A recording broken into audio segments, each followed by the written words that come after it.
Festival vai ser dia 10 e 11 de novembro. Então, salvem a data, deixem na agenda, comprem seus ingressos, que é muito mais criatividade para todo mundo. Queria só agradecer de novo, em nome do First Thursday, a parceria com a IBAC. Karsten, dá um oi para todo mundo. Karsten hoje está tímido, falou que não vai falar nada para vocês. Então a gente já vai aproveitar e vai começar. Eu vou rapidamente apresentar os nossos 3 convidados de hoje. Eu vou usar, obviamente, a tecnologia para fazer uma colinha. Dainara Toffoli é formada em jornalismo pela PUC Rio Grande do Sul, é diretora de cena e, mais recentemente, criadora e roteirista. Sempre circulou entre os documentários e a ficção, dirigiu filmes publicitários por 17 anos e hoje se dedica mais ao entretenimento.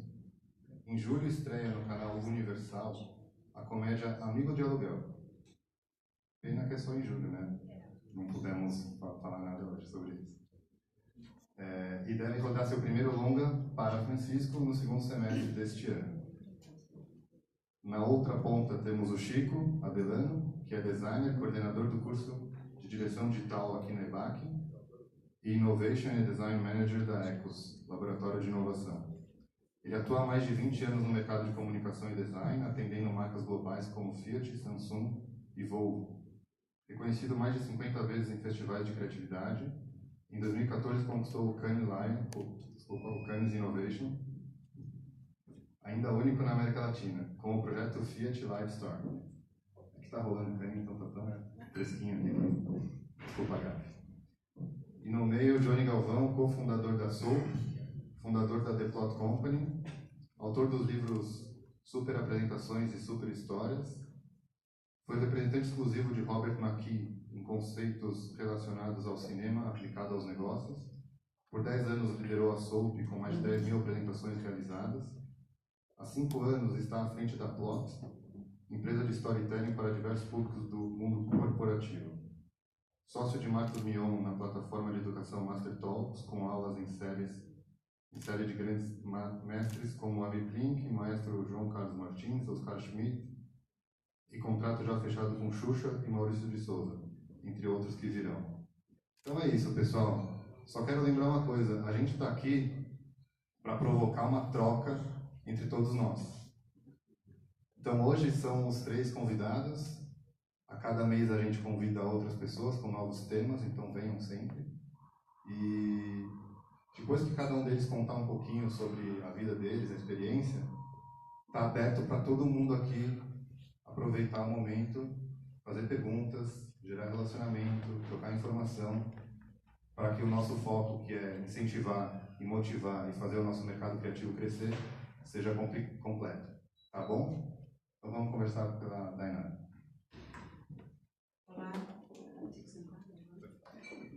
Olá, tudo bem? É um prazer estar aqui, ser convidada para esse evento. É sempre uma oportunidade importante, rara, e que a gente não pode deixar de participar quando a gente é convidado para falar sobre aquilo que a gente faz, porque as oportunidades, não, por incrível que pareça, não são muito grandes assim. Né? Eu sou não sou professora, nada disso, eu sou um profissional da área, eu entrei nessa área há muitos anos atrás. Desde a faculdade, né? Eu vou falar um pouco de mim para a gente poder, vocês saberem até o que eu podem me perguntar e como eu posso contribuir para o debate. Eu entrei no jornalismo, eu sou de Porto Alegre, lá não tinha cinema, eu também não sabia exatamente o que eu queria fazer, tanto que eu fiz vestibular para educação física, história e jornalismo, entrei em jornalismo, fui fazer jornalismo.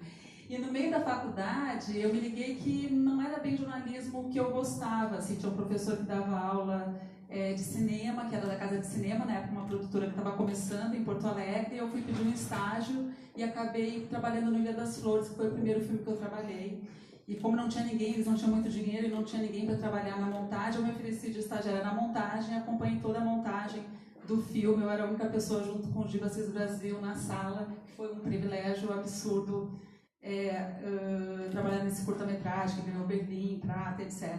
Que mudou minha vida, eu tinha 20 anos e as pessoas perguntavam, o que você fez? Eu fiz isso no Ilha das Flores. Ilha das Flores? Eu falava, e tal. Bom, enfim, daí fui, em função disso, eu acabei me interessando mais por cinema, comecei a trabalhar na Casa de Cinema e fazer projetos de televisão, mas sempre projetos especiais, assim. E sempre, por causa do jornalismo, no documentário e na ficção.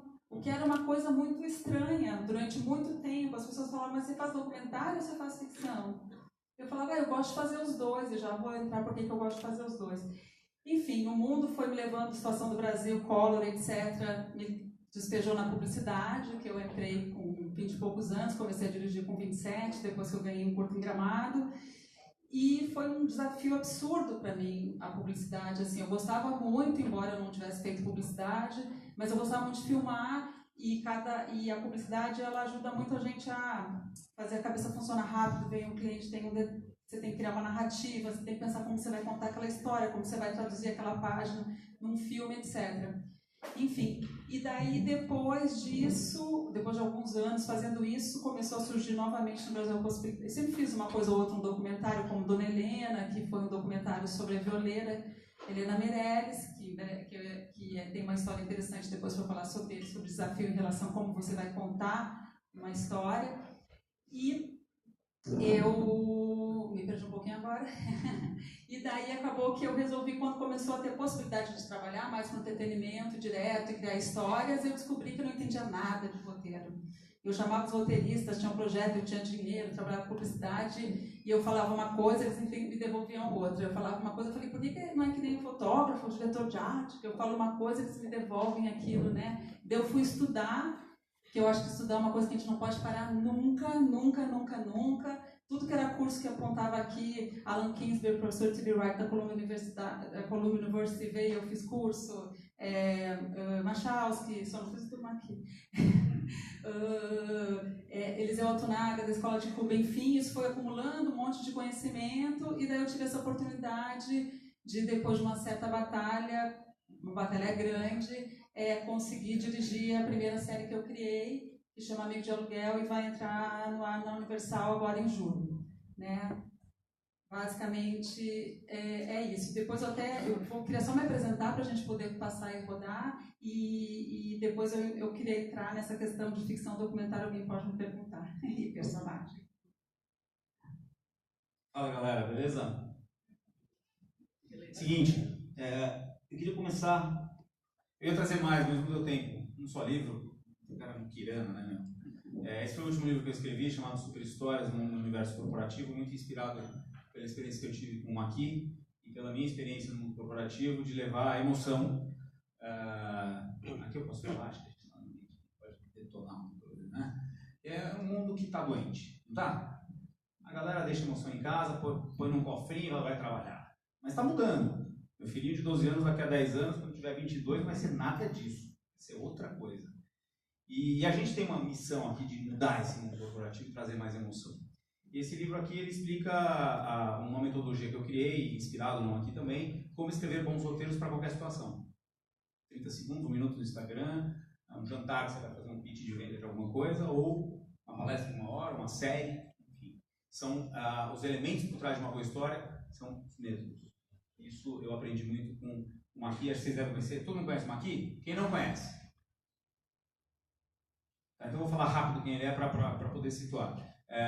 Em 1994, esse cara ele foi chamado por um grupo de engenheiros de 3D que sabiam fazer animaçõezinhas, e ele como especialista em criar roteiros, eles falaram, pô, Maqui, a gente fez essa animação, mas a gente não consegue lançar nenhum filme legal. Aí ele falou, deixa eu ver o que você tem. Aí eles mostraram uma lâmpada assim, uma lampadinha. Ele olhou a lampadinha, a história de uma lampadinha, e falou, porra, faz o meu curso aqui, faz uma consultoria comigo, vocês vão se dar muito bem. E 1 ano depois eles viraram o quê? Pixar. E em 95 foi lançado o quê? Toy Story. Alguém aqui não gosta de Toy Story? Ah, puta filme, né? Porque ele trabalha valores universais, trabalha a questão do abandono. Quem é que não tem medo de ser abandonado aqui? Todo mundo, né?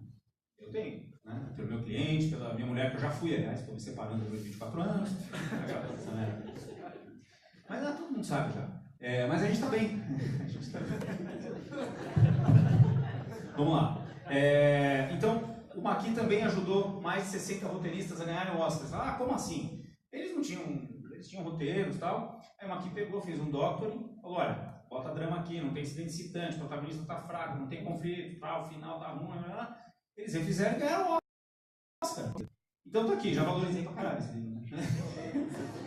Eu tô. Pronto, então não vai ter, vai ficar com... Eu vou fazer uma pergunta, quem responder ganha, tá? É claro que essa pergunta tem um monte de resposta, mas eu tenho que falar que eu estou pensando. Qual que é o principal inimigo de uma boa história? Uma história na tela, ou uma apresentação que eu estou fazendo aqui. Qual é o principal inimigo? Medo. Medo? O medo é o principal, os principais medos do ser humano é falar em público. Mas medo de quem que você falou? Do julgamento dos outros. Ah, você tem medo do julgamento dos outros? Também é. É uma das coisas que te tira daquele momento. Puta, o cara tá me julgando, que ele tá me olhando, esse cara tá dormindo. Não, brincando, não tá, mas... também, mas não é. Vamos lá. Fracasso. Todo mundo tem medo de fracassar, realmente, mas não é o que eu tô pensando. O cliente pode ser um puta amigo, cara. Se você faz uma história legal, é pra ele que você tá contando a história. Previsibilidade. É uma merda, previsibilidade. A única previsibilidade legal foi em Despedida em Las Vegas. Que o cara pede demissão e fala, eu vou beber até morrer indo até Las Vegas. E ele vai, bebe e... morre. Mas é um puta filme, porque você tem, pra entender o que um alcoólatra sente, você tem que beber em várias situações durante 2 horas com ele. Mas vamos lá, não. Falta de criatividade. Atrapalha, mas tá na audiência o problema. O inimigo. Aqui, ó, Mas assim, você tá assistindo o meu filme, tá? Qual que é o principal inimigo? O que eu não quero que aconteça com você? A pessoa não entenda. A pessoa não entenda. Oh, pronto, ela falou. Tá aqui. Ela falou de um jeito... Palmas pra ela! Ela falou assim... falta de atenção. Na realidade, assim, é o devaneio da audiência. É tipo assim, você tem vontade de fazer xixi e vai... fudeu, o filme não é legal. Se você tem vontade de fazer xixi e não vai, é legal. Bom, beleza. Agora me apresentar, vou falar rapidinho, tempo aqui. Cara, eu sempre fui, assim, se eu falar da minha história, não tem nada a ver com o que eu faço hoje. Eu sempre fui meio rebelde na minha família, uma família tradicional. Quando eu nasci, meu pai tinha 60 anos de idade. Hoje ele teria sempre 1912, 106 anos.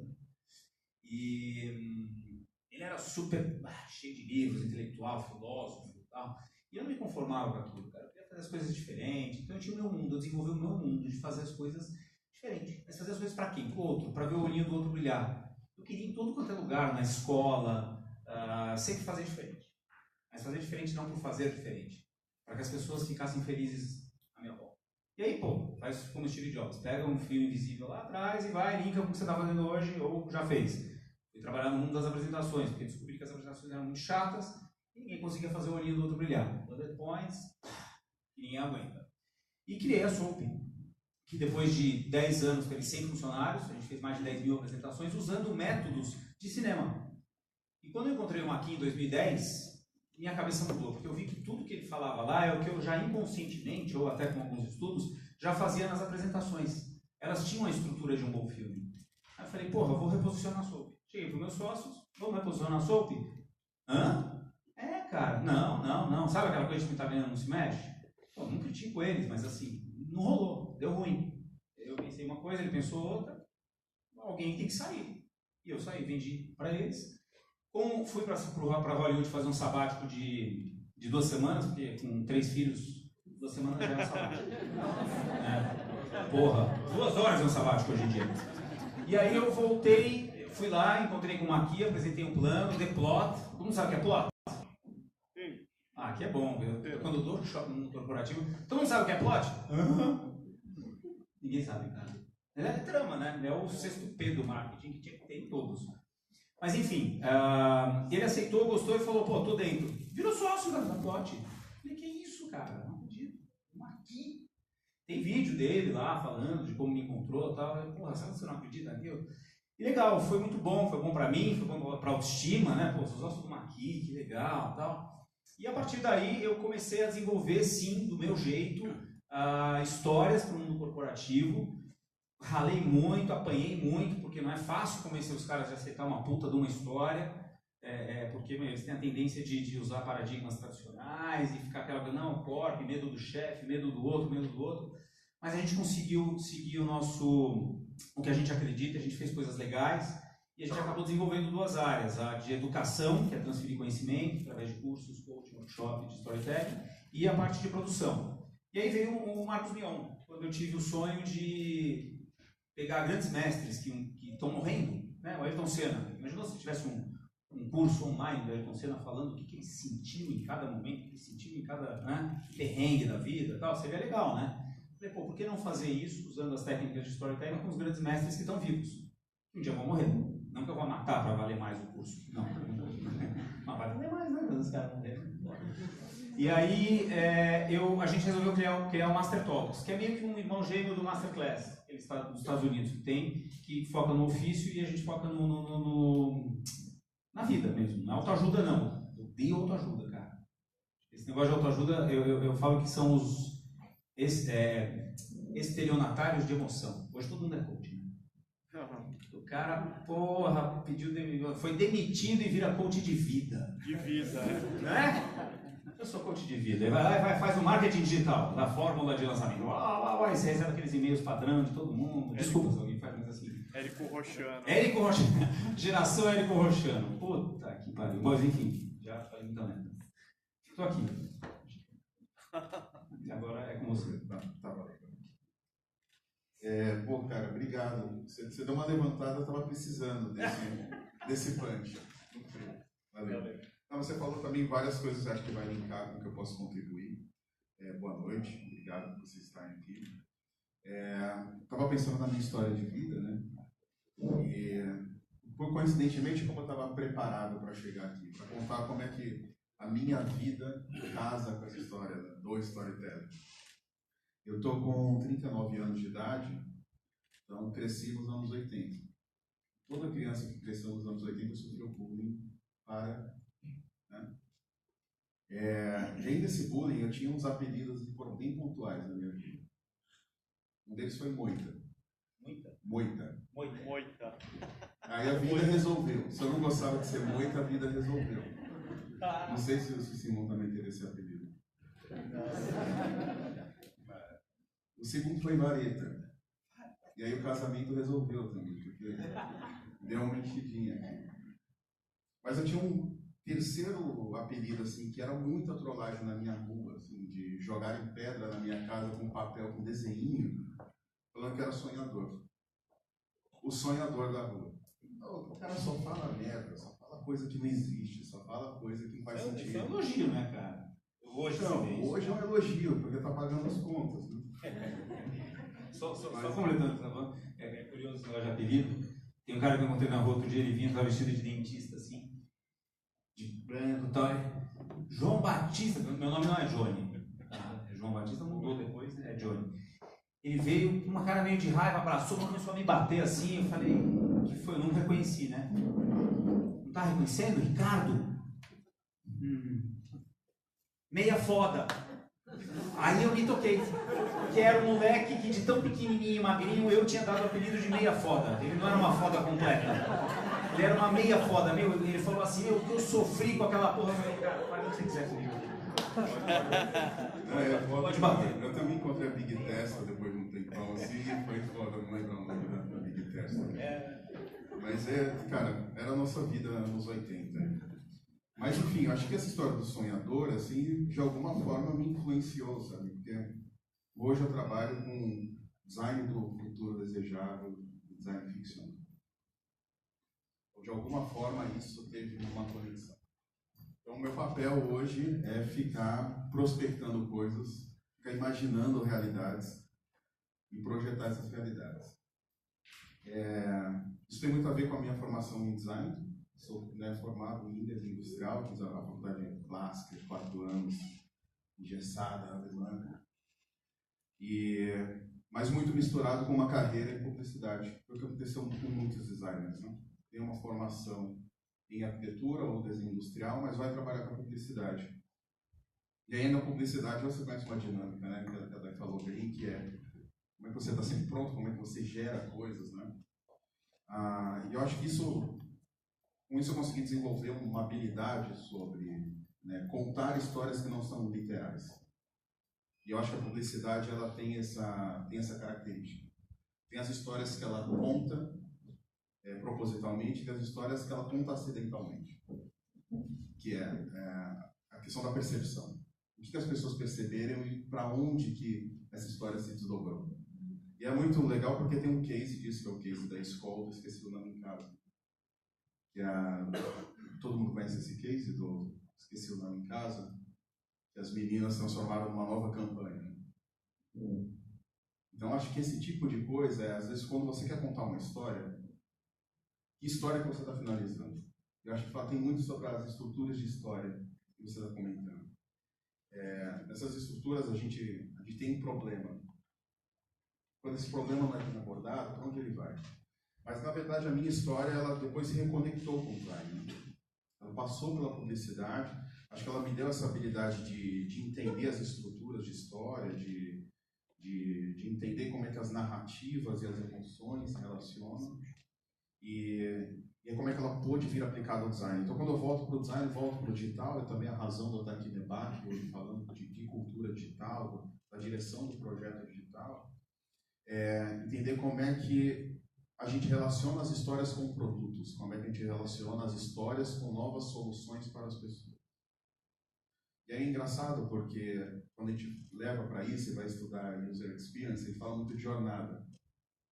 Quando a gente começa a mapear a jornada, aí a gente pode remeter para a jornada do herói, que aí já leva para um campo de discussão infinito. Mas eu acho que a minha contribuição, no que eu posso participar do debate com vocês hoje, vocês podem explorar como que novas soluções para a sociedade, novas soluções para o mercado, desenvolvimento de novos produtos e serviços, o que eles têm a ver com contar histórias. Como essas estruturas de histórias, com uma visão dos problemas dos heróis, das viradas, dos arcos dramáticos, como é que isso contribui no desenvolvimento de soluções para a vida.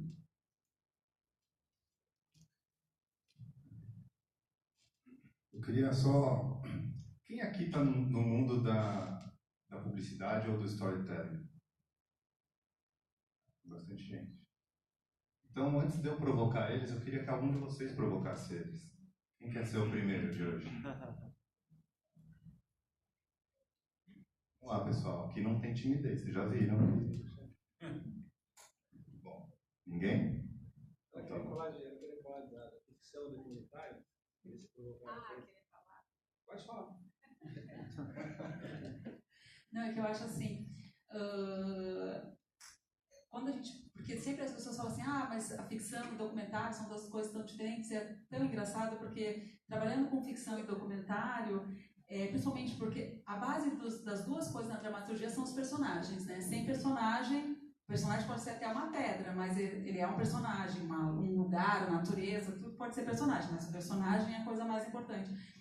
E quando você vai trabalhar com um personagem real, que é uma coisa que acontece bastante na publicidade, no storytelling de publicidade e no documentário mesmo e tal, você tem uma pessoa assim, com uma quantidade de camadas absurda, assim, né? Totalmente transversal, cheia de questões e tal.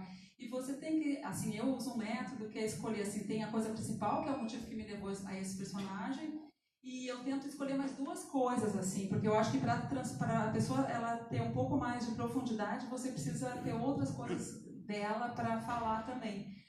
E daí, assim, eu escolho um personagem, se ele estiver isso, passa a ser um candidato a personagem, e como que eu vou trabalhar isso, né? E daí até, só contando uma coisa que aconteceu na minha vida de trabalho em relação a isso, como foi importante, às vezes você perder camadas do personagem para você poder achar que é mais importante para você, foi no documentário sobre... Alguém conhece a dona Helena Meirelles, que era uma violeira, que foi descoberta aos 80, 70 e tantos anos e tal. Enfim, o sobrinho, só para fazer a história curta, o sobrinho dela descobriu ela porque ela tocava e tal, mas ela abandonou todos os filhos da família, foi tocar num puteiro lá em Mato Grosso, e daí a família nunca mais viu, e de repente, quando ela estava com 69 anos, ela achou que ela ia morrer, ela voltou. E ela voltou, e daí estava meio doente, trouxeram para São Paulo, o sobrinho que era jornalista perguntou, a senhora ainda toca? E ela falou, eu toco. E daí ela começou a tocar, ficou 2 dias tocando, ela tocava com uma palheta de chifre de boi, ele mandou para a Guitar Player, e ela saiu na lista as 100 palhetas mais importantes do século pela Guitar Player. E daí ela ficou conhecendo o Brasil, e esse documentário conta a história dela. Bom, ela era uma senhora simples, analfabeta, etc. E nós tínhamos assinado o contrato com ela e fomos lá para Mato Grosso e tal, assinamos o contrato, voltamos. Quando a gente ligou para ela 2 meses depois, falou: ó, dona Helena, nós estamos, a produtora da Mônica Schmidt, nós estamos indo em agosto fazer o documentário. Ah, em agosto não dá. A gente falou: mas por quê? Porque eu estou fazendo outro documentário. A gente falou: como assim? A senhora está fazendo outro documentário? Como assim? Daí ela falou: fulano de tal, tão bonzinho, veio aqui, tá fazendo documentário. Daí nós fomos atrás do cara, etc. E a gente descobriu que ele estava fazendo um documentário sobre a música dela. E que toda a música dela, e queria viajar com ela sobre a música. A gente falou: pô, a música, né? E daí acabou que a gente já queria fazer uma coisa que falasse sobre a mulher. Eu sou, né, produtora, etc., que era essa questão dessa força dela, de ter dito não para tudo, para seguir o sonho. É uma coisa considerada masculina, não feminina. Ela teve 11 filhos, só criou 2. E daí a gente acabou concentrando nisso, né? E acabou sendo maravilhoso. Foi um filme que viajou o mundo e entrou em vários festivais. E foi importante, muito importante. A gente perdeu o que era principal, talvez, sabe? Para poder achar o que era essencial para a gente, o que a gente poderia abordar, que só nós poderíamos abordar, porque é muito diferente uma mulher abordar isso do que um homem abordar isso. E em relação ao personagem de ficção, o que acontece é que você tem que ficar criando essas camadas, esses contrastes, essa profundidade. Você tem que criar conflitos, você tem que massacrar ele, o personagem de ficção.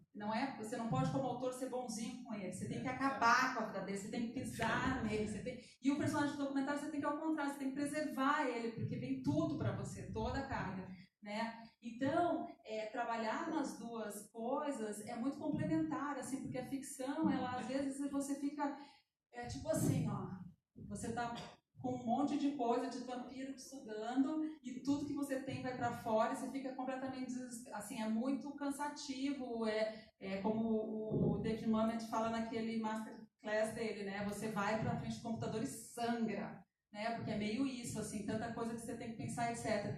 E, ao mesmo tempo, tudo previsível e tal. E quando você vai para o documentário, ao contrário, você está com uma equipe numa van, vamos lá, e daí você chega nada daquilo que você imaginava, mas você tem que estar o tempo inteiro pensando que você tem uma estrutura narrativa, que você tem que ter um início, meio e fim, que você tem que ter virada, e você não pode se deixar levar pela vida, ao mesmo tempo você não pode mudar toda a vida, então você tem que ir conduzindo. Por isso, ter um tripé de 3 coisas, etc., ajuda muito, né? Então, eu acho, assim, maravilhoso quem faz uma coisa poder fazer outra. Eu acho que são 2 coisas que se complementam muito. E hoje em dia, por exemplo, eu fui ver um filme de uma amiga que chama Pela Janela, e que, por mais que ela trabalhasse com atores super ator de teatro, assim, né, ela filmou como se fosse um documentário, e ela não olhava nem no vídeo assiste. Ela ficava assim, que nem antigamente se fazia no cinema, assim, que a gente faz. Quando ela contava, eu falava: nossa, parece eu filmando documentário. Você pega o câmera, não dá tempo de nada, você fica assim puxando ele pra cá, depois você fica puxando ele pra lá, e ela filmou a ficção, assim. Quase um cinema direto, mas assim, é uma ficção. Ela tinha todas as coisas, todas as locações, etc. Mas quando ela chegou nos lugares, ela incorporou tudo do lugar. Ela não chegou no lugar entrando com luz, com tudo e modificando tudo daquele lugar, né? E a gente está nesse lugar agora, a narrativa, eu acho, sabe? A narrativa está nesse lugar. Quando você vai ver o que está rolando no mundo, é uma coisa muito... E o que está indo para os festivais, é uma coisa muito misturada dessas 2 coisas, assim.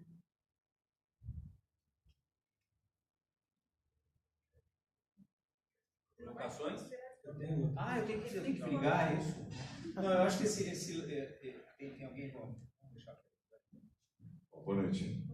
A minha pergunta é: por que a maioria dos filmes hollywoodianos, principalmente, a sequência ela decai? Geralmente o segundo, o terceiro filme, eles não são tão bons quanto os primeiros. Qual a falha na história que pode existir? Você tem depende muito, né? Eu acho que assim, tem parte do que você está falando faz sentido. Agora, se decai, é porque o protagonista não é multifacetado o suficiente para você ter identificação por ele e dar continuidade, e a história talvez não tenha uma estrutura tão forte assim. Rambo, lembra do Rambo? Quantos foram? 3, né? 4. Rambo, quantas facetas ele tinha? Vai, falando em duas, né? O cara foi provocado lá no primeiro, era um veterano de guerra, botou a bandana vermelha, tirou a camisa, passou um gel e começou a dar tiro para tudo quanto era lado. Previsível, né? E a partir daí ele só dava tiro, né? Então, batia na porta e não vai para frente, né? James Bond, tá em quantos? 22, né? Então, assim, para mim, acho que tem muito a ver com o desenho do personagem, do protagonista. É ele que te pega. Vamos ver as séries. As séries a gente não se identifica com a cadeira, ou com um carro, não, carro não sei que seja Cars, né? Tudo bem, porque o Cars tem emoção, mas a gente se identifica com as pessoas da Casa de Papel. Puta que eu pariu, vocês viram? Todo mundo, você se identifica com quase todo mundo, do mal ainda, né? O Arthurito não gosta. Porra, vai se ferrar, meu. E a gente se identifica não porque eles são assassinos, nada, porque eles têm um valor muito forte, o professor, aquela coisa de legado, de fazer uma justiça. A Espanha vivendo um momento difícil, o governo sem crédito nenhum, então aquilo era meio que uma vingança ao governo, sabe? Então eu acho que assim, realmente tem sequências em Hollywood. Eu acho que o Maqui fala uma coisa que é interessante, tá mudando. Eu acho que essas sequências que a gente está vendo, Avengers, etc, com o tempo vai passar tudo para televisão e vai virar tudo sério. A gente fala que a gente não tem tempo para nada, mas todo mundo aqui assiste série? Porra, cara, eu tô tendo problema de saúde, cara. Eu descobri um no Amazon Prime que se chama Sequenieres. Alguém conhece? Não. Sequenieres. É tipo assim, ninguém é o que parece, mas tem uns que sabem que o outro é, mas depois vai ver, não é ele, sabe? São umas descobertas, é como a vida como ela é. Se o filme imita a vida, cara, você vai até o fim. Cara, eu assisti todas as temporadas, fiquei até as 4 da manhã, cara. Eu tinha que acordar às 6. E me matei naquele dia. Então, enfim, só alguns insights, alguns pensamentos. Vocês querem falar sobre isso? Eu acho eu acho também, concordo, o personagem tem que ser multifacetado. A gente vê em séries também, porque tem uma coisa que eu aprendi num dos cursos que eu fiz, nos workshops que eu fiz com o Alan Kinsler, que esse professor Steve Wright, foi super importante. Os workshops que eu fiz com ele aqui no Brasil para fazer a série que eu fiz, não saberia fazer, porque a gente tem que estar aprendendo muito nessa área, que é definir assim, um personagem para uma série, principalmente, além de ele ser multifacetado, ele tem que ter o personagem principal, 2 missões, e elas serem irreconciliáveis. Tipo no Mad Men, assim, que é uma coisa... Esse cara, o Don Draper, ele quer ser ele trabalha com publicidade, ele vende um mundo perfeito, ele é todo perfeito, a esposa perfeita, a casa do subúrbio, etc, etc. E, ao mesmo tempo, atrás dele tem um passado que nem o nome dele é dele. E que, no fundo, ele não consegue... ele está toda hora deslizando porque ele está sempre traindo a ex-mulher, não tem nada de perfeito na vida dele, né? Ele é totalmente perfeito. Então, as duas coisas, ou como no Breaking Bad, que ele, para dar a coisa perfeita para a família, para ele dar segurança para a família, já afinal ele vai morrer, etc, etc, ele tem que... ele se empodera, na verdade, fazendo uma coisa ilegal que bota toda a família em risco. Então, são duas coisas. E isso é uma coisa que te dá fôlego para a série, né? Se o personagem é multifacetado, mas ele não tem essas duas coisas que entram em choque, uma impede a outra dele andar. E a gente precisa na série que o personagem ele não pode, porque no longa a gente fala, o personagem ele como é que fala? A cura, ele se transforma, né? Tem evolução, ele cura o misbehavior, né? Que o misbehavior, falam de vários jeitos diferentes, não é o misbehavior. Ele vai... ou vice-versa, mas tem a cura do misbehavior, que é aquela no terceiro ato, quando ele finalmente resolve aquele problema, né? Se ele não gostava de casar, ele quer casar, se não sei o que, ele resolve. Mas, assim, um personagem de uma série ou um personagem de um filme seriado, ele não pode curar o misbehavior nunca. E a única maneira é essas duas coisas que ficam em conflito o tempo inteiro, entendeu? Então pode-se dizer assim que o conflito é o principal combustível para uma história de sucesso. Sem dúvida. história só vai para frente Sempre pelo o conflito, mas assim, você tem que tomar cuidado porque existe um termo que chama, que usam muito em Hollywood, que é a lei dos retornos diminutivos, né? Se você tem, por exemplo, você come um chocolate, logo em seguida você come outro chocolate, aí você come mais um, aí no próximo você vomita, né? Então não pode ser previsível, né? Então você tem que ser, ao mesmo tempo que você tem que mostrar a realidade, e quando acontece a próxima cena, ela é verdadeira, ela é honesta, ela é escrita, você fala, porra, é a vida como ela é, não é um negócio que, isso é fake, não faz sentido. É como você está fugindo de um monstro numa casa, num filme de terror, tem um porão aqui que a porta está trancada, e tem a porta lá fora, e você vai para onde? O roteirista pega e bota o cara no porão, porra, meu, caralho, aí fudeu. Então assim, a próxima cena tem que ser sempre aquela coisa que você, e agora? E agora? A curiosidade tem que estar sempre presente. Então são várias coisas que fazem essa continuidade existir. E eu acho que essa lei dos retornos diminutivos tem série que é assim, que a primeira começa bem e vai diminuindo. Tem umas que se transformam. O Rock agora virou o Creed, né? Isso é muito legal. E o Creed agora vai ter o segundo. O Star Wars está criando não só a trama principal dele, como histórias do mundo Star Wars, do universo Star Wars. Isso é legal. Você vai, como Breaking Bad, você tem, depois do Breaking Bad saiu a história do advogado, Better Call Saul, não sei, não teve tanto sucesso, mas enfim. Mas você não acha que perde a essência um pouco? A pergunta dela é polêmica, responde aí, vai. Fala aí. Mas você não acha que perde um pouco a essência? O quê? Não fica um pouco banalizado, por exemplo, Star Wars está fazendo agora mais filme, aí cada mês, sei lá, por exemplo, a Marvel, cada mês tem uma nova coisa. Perde um pouco, sei lá. Corre o risco. Eu, por exemplo, quando vi Han Solo, Han Solo, já vai ter o filme do Chewbacca, né? Pois é. Porra, assim, tem que saber, tem uma fronteira onde pode banalizar, você tem razão. Eu adoro Star Wars, eu sou fã de Star Wars, mas, porra, não pode exagerar também. Claro, pode, se a pergunta é pode, sim, pode. Assim, como um cineasta, você não acha que o excesso de efeito especial que hoje em dia, o excesso de efeito especial está sobreponendo o roteiro em si? Aí você tem filmes tão ruins quanto esses da Marvel, os últimos, Guerra Infinita, Guerra Civil, que não tem começo nem fim, é só pancadaria, não tem roteiro. Não tem história. E assim, você não acha que isso daí está banalizando um pouquinho, assim, está se tornando muito mais comercial do que uma coisa... A minha opinião, minha visão, e isso vai acabar, cara. Não tem efeito especial que vai salvar uma história ruim, bicho. Pode até fazer um sucesso e vender, comercialmente falando, é uma coisa que o YouTube. YouTube tem um monte de gente aí vendendo pra cacete com milhões de views, ganhando dinheiro, os youtubers, os influencers e tal. Quando você vai ver e vai ouvir, é um conteúdo vazio, efêmero, passo efeito. Essa bolha vai estourar. Eu acho que não vai mais não tem consistência, sabe?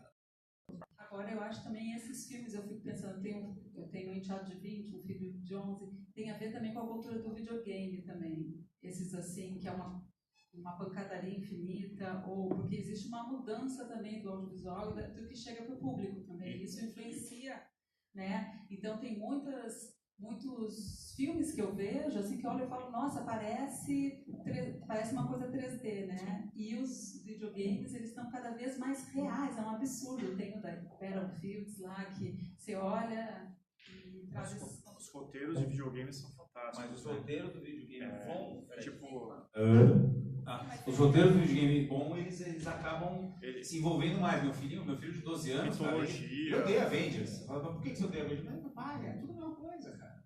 Mas você não acha também, para fazer uma relação com história em quadrinho, por exemplo, que hoje você pega o modelo dos filmes da Marvel, falando em Marvel, eles são muito fiéis ao que se vê nos quadrinhos hoje. Mas você pega um roteiro de uma revista tipo Jovens Titãs, de 1990, eles investiam em roteiristas bons. O que eu percebo hoje é que você tem bons desenhistas e que com uma história fraca. A impressão de que dá é que assim, não tem começo, meio e fim, não tem trama, não tem nada, assim, é só realmente para dizer, Marvel. Né? Eu gostava muito de história em quadrinho quando era pequeno, mas assim, eu comprei histórias em quadrinhos em sebo para ver as histórias que eu lia e eu via que hoje as histórias são pobres. Você não acha que hoje a falta de um bom roteirista, tanto em pequenas, médias, grandes produções.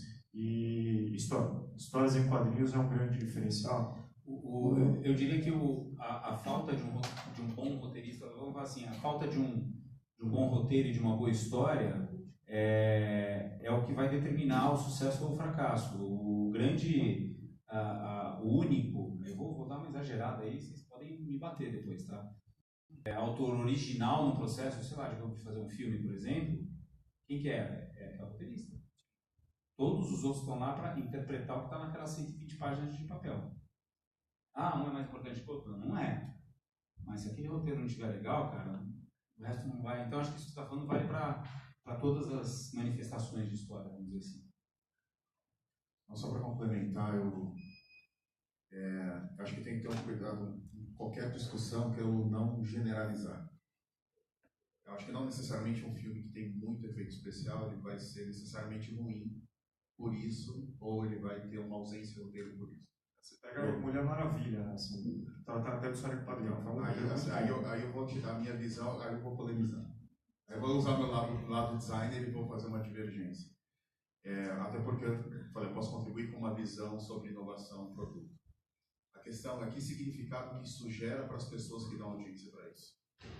Eu acho que as indústrias têm sofrido com isso, sabe? E se amarrar em algumas verdades e não entender novas verdades que estão aparecendo. Então, assim, na verdade, o efeito especial, cara, é incrível. Assim, na verdade, eu acho que tem um excesso de informação. Talvez a discussão seja muito mais o excesso e a banalização, como você falou. Mas esse final de semana, falando de Star Wars, fui ver um solo choroso. Né? Aí eu falei, peraí, me deu um tilt, do tipo, eu não acompanho o negócio inteiro, e tem um negócio que eu tive que ver um vídeo de 10 minutos para entender que um cara que tinha morrido apareceu vivo, qual era a ordem do tempo, e aí eu fico extremamente incomodado com isso. Aí nisso eu caí nos vídeos que mostraram as reedições, a remasterização, não sei como é que vocês chamam isso no cinema, porque na música é isso, né, remasterizou. Dos filmes da década de 70 e como que esses filmes foram lançados em 2004. Do tipo, cara, era incrível o stop motion que tinha lá naquela época, mas aquela cena sobreposta ao 3D virou outra cena. Sim. E você não percebe. Você tinha visto o filme lá atrás e o filme agora é simples. Né? É muito o que acontece no desenho de marca. Né? As marcas evoluem e você não percebe, elas vão mexendo. Cuidadosamente, nossa, se você vê o retrospecto, mudou tudo. Eu acho que o efeito especial, na verdade, ele traz uma coisa para a narrativa que antes não era possível. Como que eu vou contar sobre um monstro que destrói cidades? No nível de percepção que existia antes, funcionava a maquete com a fantasia de carnaval, né? chutando isopor. Cara, hoje não dá. Não consegue absorver essa narrativa se não for efeito especial. Então, a minha visão é de que esses filmes, de alguma forma, a gente tem que entender que tipo de valor que ele está gerando para essas pessoas que consomem, que se tem alguém que consome, que tipo de valor que ele gera. Então, acho que isso com conhecimento humano é muito interessante. E eu acho que ele termina virando um grande playground mesmo de experimentação tecnológica. Né? Talvez porque existe um Transformer e estou defendendo e eu não gosto, eu estou sendo também da complexidade. Talvez porque exista um Transformer, a gente vai ter um outro tipo de história, né, tipo a forma d'água, não tem nada a ver com Transformer, mas que bebe numa capacidade de narrativa, de uma exploração tecnológica que foi feita antes, um outro tipo de filme. Eu acho que como reflexão é muito bom a gente trazer a crítica e gerar outros questionamentos através da crítica. Acho que você falou, legal que você falou, porque a gente está, o ser humano tem a tendência de generalizar e de achar, e de julgar também. Isso está certo, isso está errado, isso é bom, isso é ruim. Você tem graus de positivo e graus de negativo. Falando no Star Wars, você tem, qual que é a grande questão do Star Wars? Você tem os dois lados, né, dentro da gente. A gente tem, a gente sai na rua, a gente fica nervoso, a gente tem um Darth Vader dirigindo o carro de repente. Então, minha ex-mulher, ela é psicanalista, e ela fala essa coisa mesmo na política, que quando você é de um lado, o outro lado está errado, é ruim e você é bom. Do outro lado, você é ruim e ele é bom. Não! O Einstein perguntou para o Freud, imaginou um papo do Einstein para o Por que das guerras? Freud falou que o ser humano é ruim. Então a gente tem isso, né, cara? Por que eu tô falando disso? Acho que eu sei fazer. Virou. O que ele falou aí? Não tem não? Nada? Não, só completando, eu também acho que os grandes orçamentos, só para falar uma coisa para ele em relação a essa questão, é que às vezes os grandes orçamentos, não é nenhuma questão de roteirista, etc., mas assim, existe uma ideia de retorno daquele investimento, etc., que acaba também, às vezes, prejudicando. Tudo tem que os roteiros serem tão previsíveis, sabe? Assim, engessa muito a estrutura da história, daí fica tudo muito previsível, fica tudo muito raso e realmente não encanta, assim, né? Por mais que tenha efeitos especiais, etc., é super importante desenvolver a indústria, né? Mas acaba sendo muito pouco, assim, né? Só para organizar aqui, você é o próximo. Tá? Tem um lá no fundo, depois eu vou para cá, depois eu volto para lá, tá bom?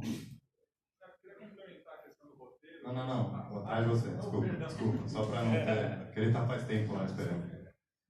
Você especifica para o Chico, você é um cara com formação de design, né? Como que você caiu numa área de storytelling, que é uma coisa de redator, né? Porque eu tenho mais ou menos esse caminho também, né? Eu gostaria de saber como foi essa tua experiência, como que você caiu nessa área. Na verdade, assim, eu escrevo histórias fazendo design, na verdade. O que acontece é que, aí eu vou tentar achar o paralelo que eu estava perdendo e você me deu uma bola ótima. O que acontece é que esse paralelo das histórias ele tem se aplicado muito à maneira como a gente tem construído marcas e tem construído produtos e a adoção desses produtos. Então, quando você falou da questão do documentário, como é que você lida o personagem de ficção, como você lida o documentário, no design a gente vai sempre pensar nesse documentário, né? Esse personagem que existe ali é o personagem usuário do produto, é o beneficiário desse valor. E a gente precisa tratar dele como um protagonista. Então, até no meu paralelo de publicidade e design, eu sentia muito isso, né? Qual era a ansiedade das marcas em serem protagonistas? E nesses momentos elas não devem ser protagonistas. Então, tem um artigo muito bom, só me falhou agora qual dos meus amigos que é autor, quantidade de amigos, por meio do feed agora, mas faz uma comparação de que o teu usuário é o Batman, a marca é o Alfred. Ela está lá para possibilitar que ele seja o Batman, entendeu? Então, eu acho que entender essas estruturas de história veio me dando uma capacidade de fazer uma coisa que o design precisa, que é gerar significado. Trazer atenção, gerar significado. E aí, especialmente, quando eu parti para o design de serviços, para a experiência de usuário também, a gente começa a ver estruturas que são estruturas muito parecidas com narrativa. Então, a gente tem estruturas, né, em 3, né, momentos clássicas de contar história, e que entende momentos de clímax. E quando a gente pensa no raciocínio, tem um raciocínio de serviço, passa por isso também. Todo serviço que está sendo executado, ele tem um pré-serviço, ele tem um pós-serviço. É o nome, né? Tem user stories, né? Exato, user stories, né? Então, hoje, uma coisa que a gente pratica nas aulas aqui. As pessoas, nossa, eu tenho uma ideia e, pera, de onde vem essa ideia? Com o que elas se conectam? Quem são as pessoas?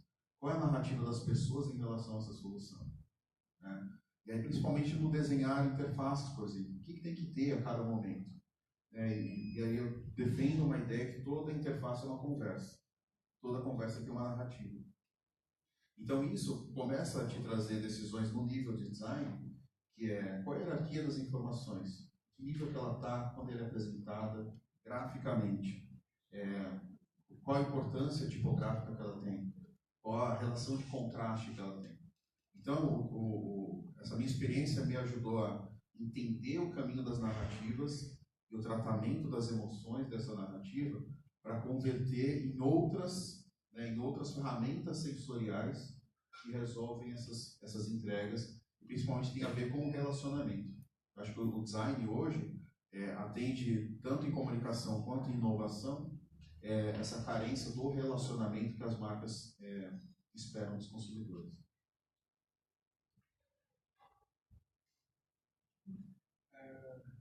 Eu queria perguntar a respeito de heróis e vilões. O quanto vocês acham que os vilões começam a ganhar mais força, e tanto quanto os heróis, e a gente acaba torcendo também por esses heróis, por esses vilões, da mesma forma que a gente torce pelos heróis. E parece que os heróis e os vilões andavam paralelo ali na construção da história. E chega uma hora que eles vão se misturando, e a gente torce pelos vilões. Acho que é isso, assim. Que se vocês falassem um pouco sobre os vilões, os novos vilões, ou se esses vilões, esses heróis estão mais reais e mais abaláveis, assim, menos inabaláveis como eram antes. Você lembra do Superman primeiro? Parecia perfeito. Só aquele planeta que...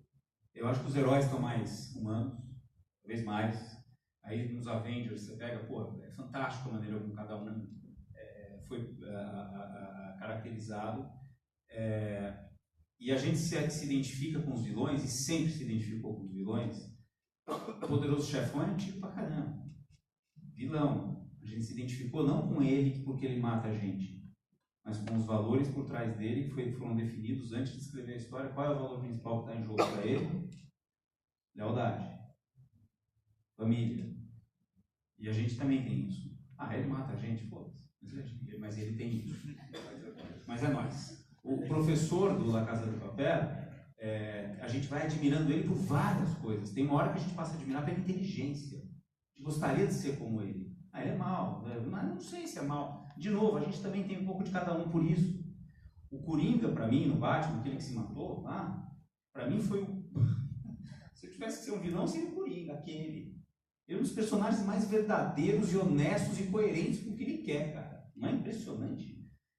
Então, esse é o meu ponto de vista. Acho que os heróis estão mais humanos e os vilões, a gente sempre torceu, mas não pelo mal que ele faz nos outros. É pelo valor universal que existe por trás, pelo que ele busca. Os Jovens no Segredo, se a gente prestar atenção, tem uma sutileza aí. Não é porque eles são bonitões que a gente torce. Eles querem assaltar o cassino por quê? Tem um motivo. Qual que é a motivação deles? O cassino sempre ganha. Aí a gente quer justiça. O Maqui, quando foi perguntado aqui numa roda de conversas com executivos lá na Blot e tal, a gente tem isso até na internet. Um educador, um cara de educação, falou assim: a gente está falando de storytelling, e no fundo, o storytelling que você falou é trazer significado para a vida das pessoas, para mover as audiências. Preparar as audiências para elas viverem melhor os futuros dela. Tá bom, o passado já foi. Mover a audiência. Ele perguntou: o que mais move uma audiência? Qual é o valor humano que mais move? Amor, lealdade e tal. E o Maqui falou assim, direto: justice, injustice. Justiça e injustiça. E se for pensar bem, isso está na criança. O que eu mais ouço da criança do meu filhinho de 3 anos, da minha filhinha de 3 e do meu filho de 5? Com qualquer coisa, eles têm razão. Eu vou lá, pai, dá uma bala, no meio da tarde uma balinha. Qual é o problema de dar uma balinha desse tamanho? Não, filho, pai, isso não é justo. E não é justo mesmo. Crianças falam que isso não é justo o tempo todo. Eles já não se de justiça. Por que o vem pra rua existe? Porque as pessoas querem o que cada um considera ser justo ou não. Para mim, acho que a gente se identifica pelos valores por trás do o herói está assim cada vez mais. Você acha que os vilões também, eles começaram a entrar mais na história e ser colocado mais sob pressão, tanto quanto os heróis, e aí sim eles mostram, sei lá, esses verdadeiros valores que tem ainda dentro desses vilões? Eu acho que qualquer personagem, quando é colocado sob pressão, ele se revela. Isso em qualquer lugar, no mundo corporativo, em casa, quando está tudo bem, não é você está cheio de máscara. Quando você é levado lá para baixo e aí tem que realmente tomar uma decisão sob pressão, cara, aí você mostra verdadeiramente quem você é. Faz sentido isso? E pensando só para trazer um pouco da história, da narrativa, em cima disso que você está perguntando, para a gente ir um pouco mais para trás, você tem que entender que as narrativas elas foram criadas lá, teatro grego, etc., para moralizar, para dizer como que na polis você deve agir. Então não pode matar o outro. Quer dizer, ou a pessoa se curava, né, corrigiu o misbehavior, ou senão ela morria. Né? Era assim que sempre acabava. Ou era uma tragédia, ou o personagem ele evoluía curando aquele erro moral dele, né? E depois com a evolução, Freud, né? Onde os personagens normais começaram a ser pessoas comuns, passaram a ser objetos de história, deixou de ser apenas reis, rainhas, né? Começou a ter mais a história do homem e o homem perfeito, né? Então, não precisa realmente se curar, na verdade, nem todo mundo corrige o misbehavior, né? Depois dos anos 60, os filmes pararam de ter isso. Mas os heróis continuavam a ser os heróis, né? E o que a gente tem é uma evolução do herói hoje em dia, que junto ao herói é o homem comum também, né? Então, quando o universo dos heróis se apropria, mais tardiamente, claro, dessa questão que surgiu depois de Freud, né? Depois da questão da psicanálise, etc., que as pessoas têm problemas, se debatem com os problemas e não tem que corrigir. E daí você começa a ver que as séries de televisão, quando elas entram explorando os personagens que têm uma curva ao contrário. Eles saem da normalidade e vão caindo no fundo do poço. Né? E isso fez com que o público se identificasse tremendamente. Né? Então agora a gente vê muito mais o cinema correndo atrás dessas questões, assim, né? Até com super-herói. Eu ia comentar justamente isso que você trouxe no final. Acho que também tem essa sedução pelo proibido um pouco, sabe? Desse lado você não pode externar, né? Ainda só uma pressão por não externar. E aí você vê e se reconhece, né? Reconhece algumas atitudes, talvez até uma camada de desejos, né? Você não pode assumir. E talvez isso tenha a ver com esse momento que a gente está vivendo, que é formação, propagar, permissão de viver realidades ou de simular realidades. A gente passa um pouquinho por aí também. Eu vi uma estatística outro dia que nos Estados Unidos dizem que de 500 séries que eles produzem mais ou menos por ano, acho que 8 ou 10 vão para a segunda temporada. Tem um índice baixíssimo de séries que vão para a segunda temporada. E eu que gosto de séries e filmes, eu tive que a maioria dos filmes das séries são ruins. É difícil ter alguns realmente muito bons. Então a pergunta é, o que faz, mesmo quando às vezes a produção é boa, os efeitos são bons, às vezes o roteirista é bom, todo mundo é bom, mas mesmo assim, a maioria das vezes não é legal. Então, o que é o elemento que faz que realmente um filme, uma série, ou mesmo um design, vamos dizer, um projeto desse tipo, seja bom mesmo? A gente estava conversando antes, acho que tem um pouco a ver com o que a gente estava falando da ideia. Para mim, vou falar rapidinho, eu já passar para ela, que acho que ela tem bastante propriedade nisso aí. Para mim está na premissa, não está nem no roteiro. Se a premissa é ruim, cara, o roteiro não vai salvar. Da mesma forma que se a premissa boa, legal, roteiro ruim, o Terry não vai salvar. Então, para mim, vem antes do roteiro, na grande ideia que você... É ruim. Não pega, não tem aquele high concept. O Hollywood usa muito aquele high concept. Não tem. O produtor vai ouvir, tá, eu não quero saber. Não quero nem que você me leia esse negócio.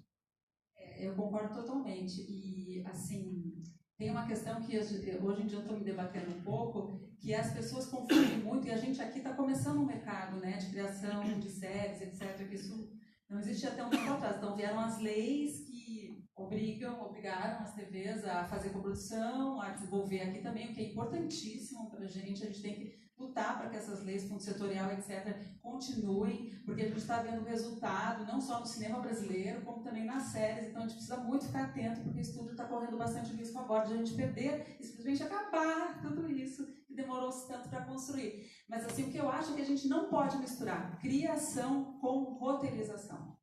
Sabe? E a criação precisa ser mais preservada. Hoje em dia, quando você ganha um dinheiro para desenvolver uma série, você ganha um dinheiro, você tem uma ideia geral e tal, e você tem que apresentar no final, com esse dinheiro, não só os roteiros, assim, o roteiro principal, e às vezes todos os roteiros, 10 episódios e tal, como ainda orçamento, etc. Então, esse dinheiro que seria para o desenvolvimento, ele é criação, roteirização e produção também. Então, ele se dilui demais. O que faz com que, no momento que você comece a desenvolver, você já tem que estar atrelado com uma produtora, Então fica tudo muito confuso. O que eu acho que a gente tinha que lutar para que houvesse uma coisa que fosse de criação, porque criar demora. Você achar um personagem que tem uma missão irreconciliável, você criar um personagem que tem essa profundidade, essa musculatura, você criar os personagens coadjuvantes ao redor que vão provocar esse personagem, interagir com ele no melhor, no pior, se aliar, se contrapor, demora. Achar todos esses espaços, isso tudo é bastante tempo de trabalho. E quando a gente ganha esse pacote completo de dinheiro para fazer tudo, não é assim que acontece nos Estados Unidos, já digo como acontece lá. Você fica aquela ansiedade de partir para a escaleta, de partir para o roteiro, quando você ainda não está com a criação pronta, entendeu? Então, eu acho que tinha que ter, até para ter uma liberdade de valorização do criador, porque hoje em dia a coisa mais barata e menos paga é a criação, viu? Já disse para vocês. Não vale a pena criar. Porque você fica anos criando até ter uma ideia, sei lá quantos anos eu demorei para mim de aluguel. 10 anos, sei lá, 7 anos fiz workshop daqui, eu não sabia, eu fui aprender, não sabia como fazer. E depois isso não vale quase nada financeiramente. Tudo está pronto, não vale no nosso indústria. As coisas só valem, por isso quando você quer fazer uma coisa, já arranja um produtor, um coprodutor, porque o trabalho feito antes não se paga quase. Então, acho que é isso, assim, tinha que lutar para dar mais tempo para a criação. Eu acho que porque é duro mesmo achar uma coisa assim que tem uma vida tão longa. Não é fácil. Trabalho em equipe, né? Colaborador. Para fazer um paralelo com o design lá dos produtos, acho que o mesmo excesso que o senhor falou de séries tem de aplicativos hoje. Tem milhares de aplicativos, a maioria deles querem fazer a mesma coisa. E aí a questão eu acho que quando a gente questiona a criação e a ideia, a gente vai para outro nível, o que é uma ideia boa, o que é uma ideia ruim. Né? E eu acho que, de novo, a gente vai falar de significado, conexão.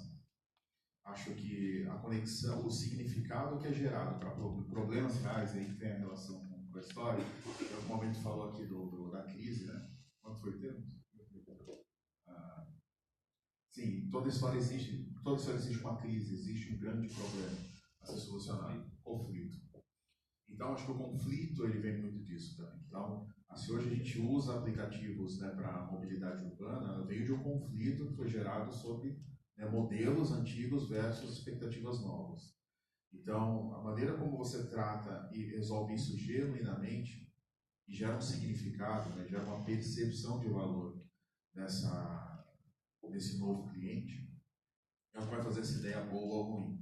Então, de novo, ela não está em camadas externas sobre a ideia, no descritivo da ideia, no visual da ideia. Mas a ideia boa é aquela que gera conexão. É aquela com que as pessoas se identificam, reconhecem, e aí é como o personagem, né? Você conhecer no vilão ou no herói, mas reconhecer coisas ali que tem a ver com você, que resolvem os seus problemas e que te colocam, né, em linha com o que você quer. Tem exemplo legal, que eu não me lembro agora o nome do... Você tem dois filmes que são o set deles é o mesmo, o Ambientação, são feitos no mar, desenho, que é o Procurando Nemo, e aquele DJ, sei lá, mas assim, se você vê uma tabela, que eu tava em Hollywood fazendo um curso, os caras estavam mostrando por que o Procurando Nemo é tão mais bem sucedido, né? E aí o resultado estava lá em números, né? E o outro foi um fracasso. O outro era peixinho também, que tinha reação, mas o Procurando Nemo nitidamente tinha significado para a nossa vida, porque era um pai super protetor, que perdeu todos os filhos, sobrou um só, inclusive perdeu a mulher, mexe com perda, e ele, super protetor, qual que é o maior risco que ele corre na vida dele? Perdeu o filho. E ele perdeu! E aí, então assim, e ele aprende, durante essa trajetória toda, que ele, com muita dificuldade, que ele não cria filho, que na verdade ele empresta para devolver depois para o mundo. E no final ele devolve o filho para o mundo. Quer dizer, uma transformação muito legal. E todo mundo, quer dizer, muitos adultos choram nesse filme. Por que a Pixar conseguiu praticamente acertar em quase todos os filmes? Nesse caso foi 100% de assertividade, mas é o que você falou. O Maqui também disse, mas ele não fala só de série, ele fala que a maioria do que é produzido em Hollywood é lixo. E às vezes eu sou o único cara do mundo corporativo nesses eventos de Hollywood, lá em Story Expo, umas coisas que tem vários. E eu vejo cada pergunta, mas de screenwriter que tá louco para lançar aquele filme de 10 anos, que, meu Deus do céu, o cara não sabe o que é um personagem, um protagonista. E os caras não... Então tem muita gente ruim lá também. A gente acha que aqui e tal, lá tem muito mais gente ruim do que gente boa. Os caras estão perdidos. E eu lá só tentando fazer o link, porque o que você falou, que você às vezes dura 10 anos para ter a grande ideia, o meu mundo é foda. Eu não sei quem tá também em publicidade ou trabalhando para empresa. Puta, vem um briefing, cara, não são 10 anos, são 10 horas. 10 horas para você ter a grande ideia, para depois escrever o roteiro. Puta, é foda. Enfim. Lembro bastante dessa vida. E uma coisa, falando só porque ele falou do Nemo, por exemplo, então o Nemo, agora que ele acabou de dizer, é um bom exemplo. Você tem um protagonista, né? Um protagonista é o Nemo e tal, mas você tem um pai que tem que fazer o que ele mais tem medo. O que ele mais tem medo é sair daquele lugar. E ele tem que sair daquele lugar para salvar a pessoa mais importante da vida dele, que é o filho dele. Então você, um personagem tipo, né? Matou a pau. Agora o protagonista principal aí é o pai. É o pai. É o pai que se transforma, é o pai que tem que passar, um incidente acontece com ele. Ninguém vai falar de que está acontecendo com a publicidade, não. Só estou esperando, cara. Não, mas tudo bem. Vai perguntar. A gente tem que fazer um enterro formal aqui hoje. Oi, opa, eu não estou acostumado com esse negócio de microfone, desculpa. Eu queria perguntar um pouco sobre o nosso colega ali falou de roteiro bom e roteiro ruim, que mistura com um monte de CG e uma meleca. Mas, por exemplo, eu queria falar de blockbuster, mas Hobbit. Hobbit é um livro bom e virou 3 filmes merda. E tinha potencial para ser muito bom. Então tem o desafio de enfrentar uma produtora que quer vender, quer fazer dinheiro. Então como enfrentar isso, que é importante, porque tipo, você está criando e você tem que enfrentar o cara que está te bancando. Né? E eu esqueci o nome do diretor do Obrigado. Ele fez uma obra de arte no Senhor dos Anéis, na minha opinião, e no Hobbit tem um monte de efeito, um monte de coisa maravilhosa, mas o filme não entregou aquilo. No design também, que é um paralelo, porque você trabalha com inovação. Então você encontra preconceitos em clientes que você tem que superar isso. E como você enfrenta isso também, porque você tem que criar uma ideia e fazer a sua ideia entrar na cabeça dele e falar: uou, isso faz sentido.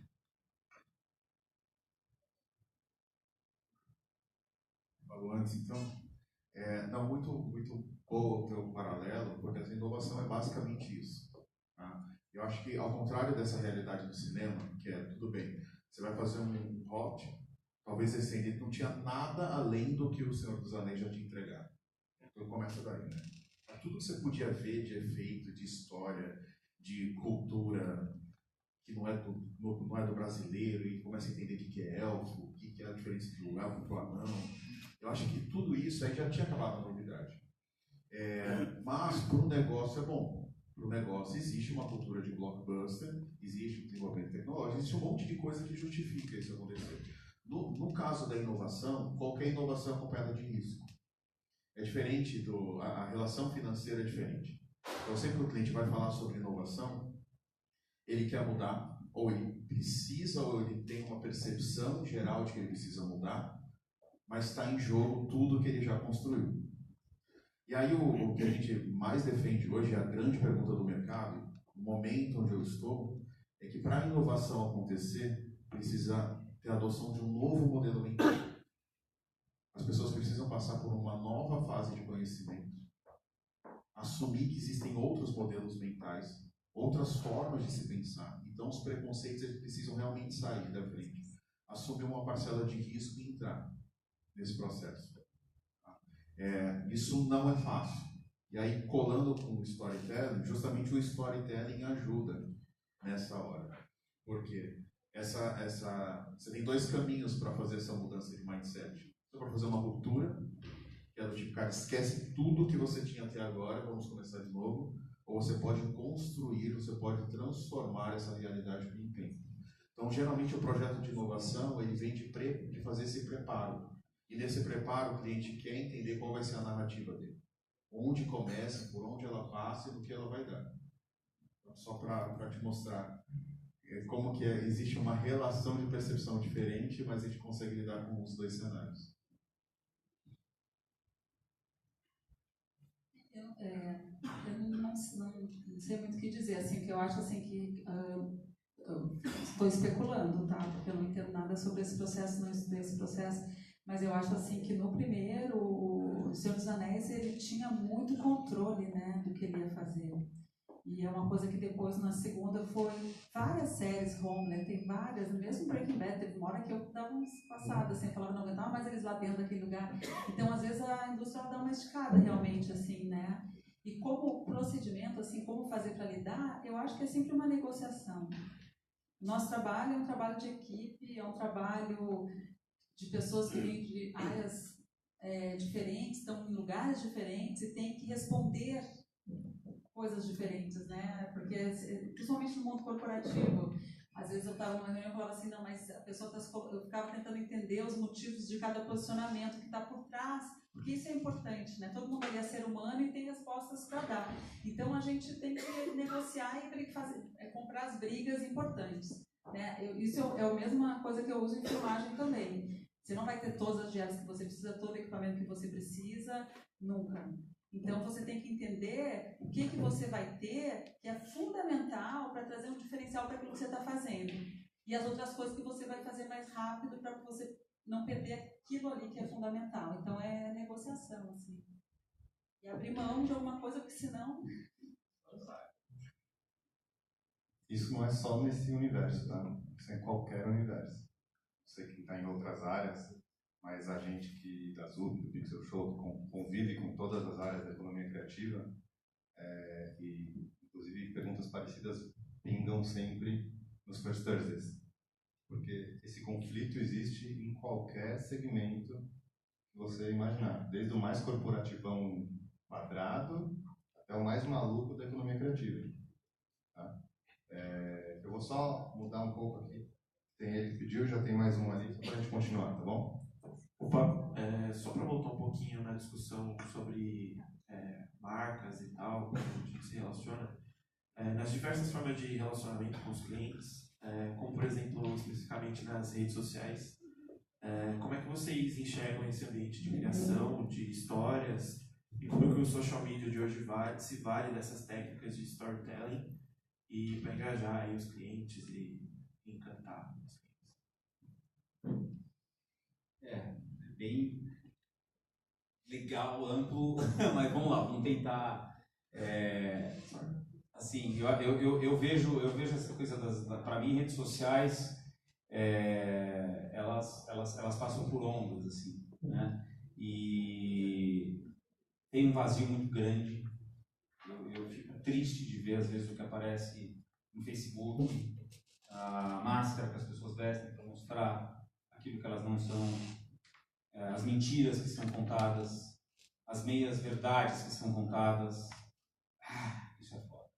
Então, assim, e o YouTube também é uma rede social, então, assim, as coisas que eu vejo no YouTube, os vídeos que se dizem educacionais, que não são nada de educacionais, então, cara, tem muita coisa. O nosso desafio hoje, cara, é selecionar aquilo que é relevante pra gente.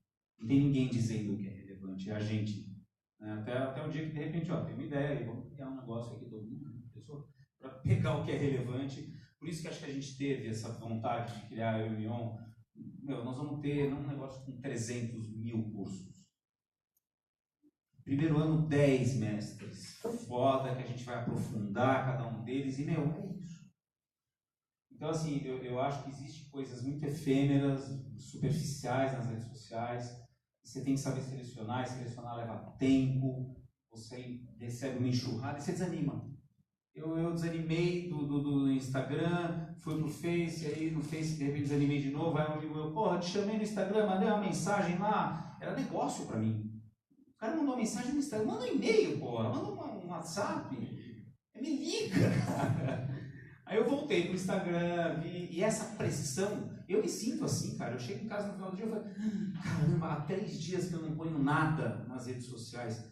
Eu fico confuso, cara. Sinceramente. Agora, o que dá para usar storytelling nas redes sociais? Porra! Opa! Ei, dá para usar muito, dá para você, mas aí tem que ter coerência. Se eu vou pegar um cliente meu, eu vou falar, para tudo que você está fazendo, não vamos dar tiro para tudo na tela.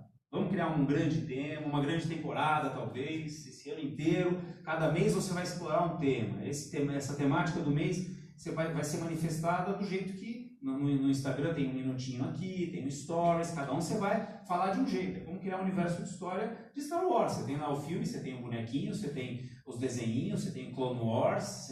Nas redes sociais dá para fazer isso.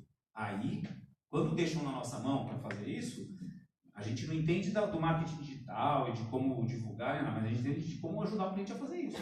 Mas são poucos que querem bancar essa porra. Entendeu? Desculpa. Assim, não, só uma coisa, só porque, usando exemplos já citados, 007, por exemplo, é um case absurdo. O cinema americano é um case, as séries, né? De fazer coisas com marcas, etc. Né? Os carros, né? A quantidade de dinheiro para o lançamento de um filme como 007, que vem das marcas, é absurdo, assim, muito grande, uma marca de produção, porque tem essa sinergia, essa relação, né?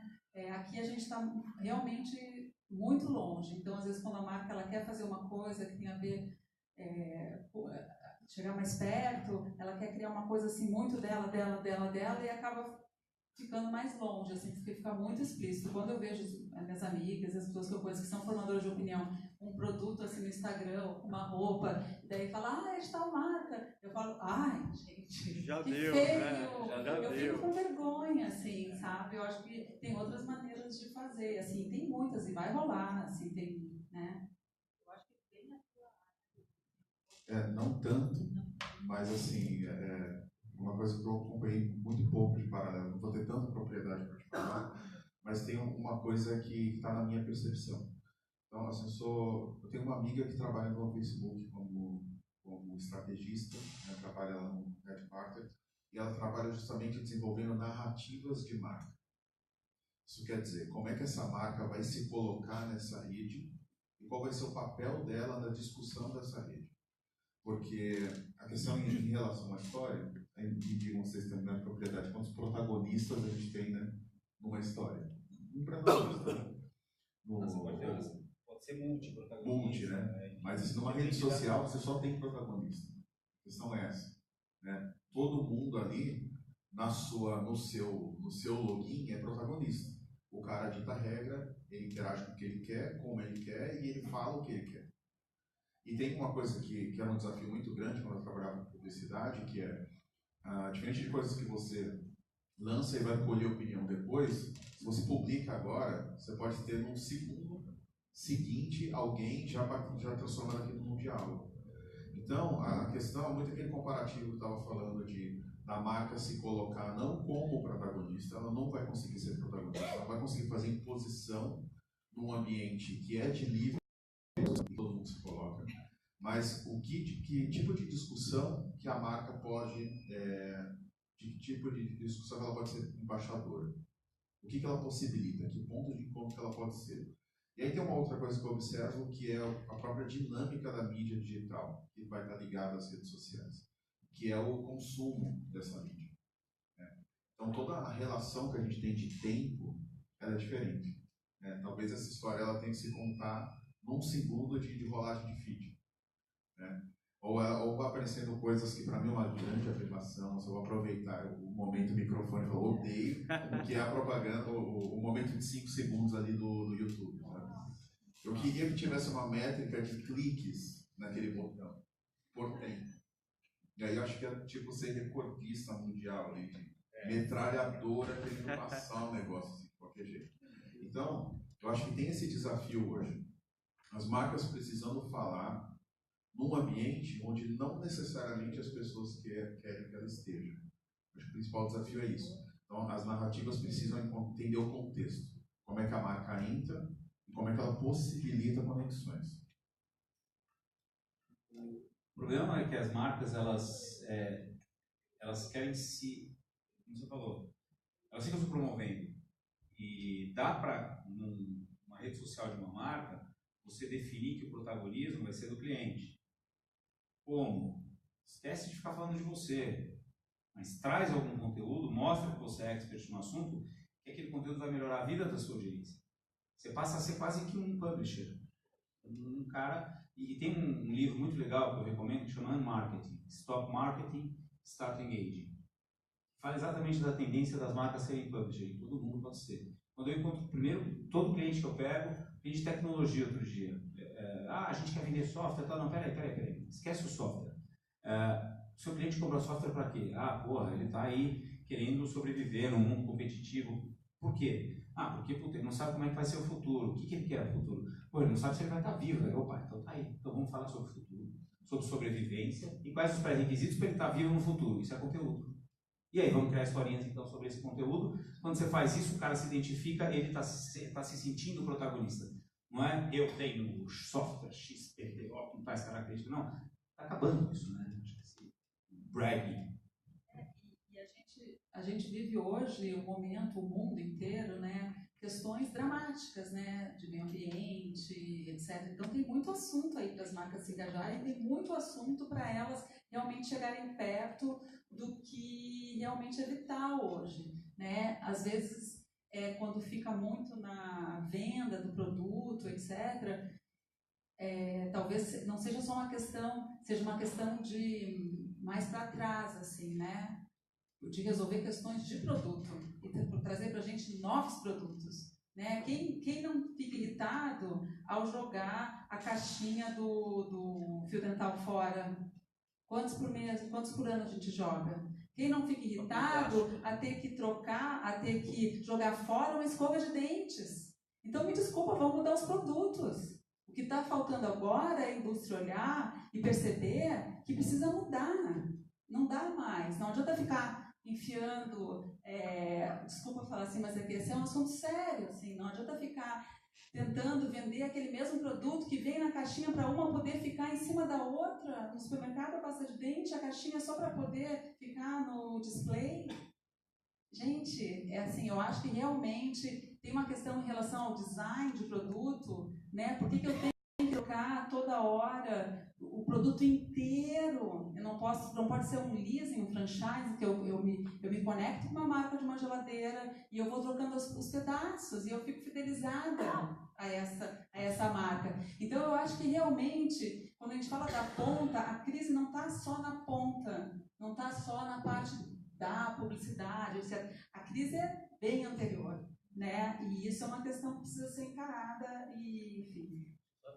Uma teoria da conspiração na minha cabeça. Que como é que a gente vai fazer para que a galera gaste mais? Para acabar logo essa pasta de dente para comprar a próxima. E não é assim, cara. As pastas de dente, antigamente, elas saíam, você apertava um pouquinho, saía um pouquinho. Você apertava muito, saía muito. Simples como isso. Você até punha aquele negócio que se enfiava na Sensodyne para fazer assim. Né? Agora não, cara. Você aperta um pouquinho, já espirra assim. O negócio... vocês entenderam, né? É quase um alien, né? Hã? Quase um alien. Quase um alien, cara. Então, assim, isso que você falou, eu ouvi outro dia um guru indiano falando sobre, assim, a tendência é que as empresas cada vez mais foquem, as empresas que estão conectadas com essa responsabilidade, cada vez foquem mais na sociedade e menos no sucesso econômico e performance econômica. A performance econômica é consequência de fazer isso, cara. Imagina a geladeira, não sei a sua ideia. Carro, você compra um carro, cara, tchau, a marca não quer mais saber de você. Como não? Eu comprei um carro, eu quero... Tem umas marcas que ainda respeitam um pouquinho. Agora, tem marcas que falam, novo Civic 2000, New Civic. Porra, cada ano muda totalmente. Eu falei, cara, eu comprei esse ano um carro, o cara já não é mais um. Agora, nesse sentido, a BMW já é mais coerente. Ela muda de pouco em pouco tempo. Você vai uma BMW 75 à frente dela e à frente da BMW de hoje, você vê que tem uma coerência. Então, acho que assim, tem coisas que... A Apple agora acabou de fazer um lançamento do iPhone, do iOS 12, sei lá, e eles lançaram uma feature, uma característica, que faz com que diminua, a intenção dele é diminuir o vício das pessoas. Saiu agora numa feira lá. Então é o seguinte, se ele percebe que você está usando muito alguma coisa, seja uma criança, adolescente ou agente, ele vai avisar, pum, você está usando muito Instagram. Quer ativar a função antivício? Com 2 horas de uso, 1 hora de uso, né? Eu te aviso. Isso é ótimo, gente. Agora, se a gente for filosofar aqui, a gente vai falar, por que ele está fazendo isso? Claro, o governo está se antecipando ao governo, que um dia vai chegar e vai falar, vou fazer. Claro, ele também está pensando em lucrar no futuro, mas que faça. Pelo menos ele faz uma coisa boa para a sociedade. Opa! Isso aí, esse último assunto é o que surgiu agora como saúde digital. Esse saúde digital. A gente está usando, percebeu-se, né? Estamos usando de forma nociva isso. É legal levantar essa bandeira. Agora, todo esse assunto. Eu vou te trollar para colocar. É o gemidão do. Mas eu acho que essa é a emergência da inovação, sabe? Então, isso sim tem muito a ver com o meu trabalho, assim, que é como é que a gente tem usado, né, a visão, né, de novas possibilidades, que é justamente na rede que a gente opera hoje tem dado visão de novas opções, e como é que a gente tem se valido disso para provocar transformações nos negócios, consequentemente nas marcas. A questão é que as marcas, ela têm um modelo de mercado que é questionado. Essa é a grande coisa. As pessoas têm, principalmente publicidade, têm um grande esforço em trazer significado para as marcas. Isso é o que a gente não sabe se a gente vai precisar das marcas no futuro. Porque a gente está cada vez mais fazendo conexões ponto a ponto. Conexões entre as pessoas. Direto, Então, todo o imaginário que vinha de marca, de uma indústria massificada, né, de uma construção, né, de valores que eram distantes de valores que têm conexão, ela vem perdendo sentido hoje. Então, tem esse grande movimento das marcas de tentar encontrar sentido, e tem um grande movimento da publicidade de tentar gerar esse sentido com produtos e serviços. E aí a gente entra numa outra questão, que é a própria questão da economia criativa, onde o monopólio criativo não está mais só na publicidade e não está só mais ligado às marcas. Então, esse tipo de coisa que a gente tenta trazer também de visão de antecipação para os negócios. Tá? Por exemplo, nesse momento eu estou num grande negócio de inovação da previdência privada. Uma coisa parece uma coisa hiper chata, mas quantas coisas boas podem sair daí? Quais são as fraquezas e qual é a real utilidade da previdência privada para a vida das pessoas? E aí, eu comentei agora há pouco, tenho trabalhado com esse design ficcional, esse design do futuro, ele passa muito pelo que a Apple terminou fazendo lá atrás. Se você abre críticas do mundo agora, e essas críticas começam a te dar visão de possibilidades futuras, você consegue enxergar um futuro onde as coisas funcionariam melhor. E aí você cria essa narrativa do presente até o futuro. E você consegue trazer novas oportunidades de relacionamento, de posicionamento, e aí começar a gerar essas novas entregas que o mundo está demandando. E o mundo demanda isso por essa revolução digital. Ela permitiu, pela primeira vez na história da humanidade, que a gente se conecte, troque informações e troque interesses, né, sem intermediadores. Aí você chega nas expressões, né, hiper complexas hoje como blockchain, né, que poderiam dispensar as estruturas das nações. Então, se as nações estão ameaçadas, quanto mais as marcas. Né?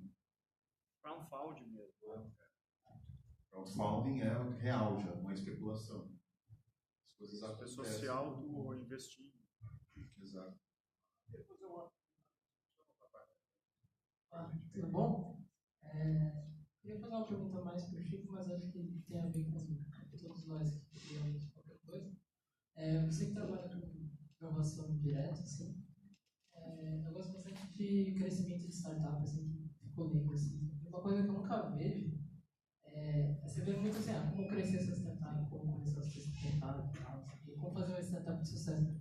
Mas tem alguma preocupação, assim, como morrer a sua startup? Tipo assim, como se preparar para uma startup deixar de existir com sucesso, entendeu? Assim, porque se você pensar, o Uber hoje tá bombando, mas um dia o Uber vai deixar de existir também. Então, assim, igual o MSN deixou de existir, era muito bom também, assim. Existe alguma preocupação, tanto, por exemplo, na criação de roteiro, existe preocupação pro seu lado, assim, como você faz para um filme, assim, como ele termina uma série, por exemplo, como ele termina com sucesso e não, tipo, assim, queria mais, assim, porque às vezes você pensa, queria mais temporada, mas às vezes só aquela tava bom, assim, não sei.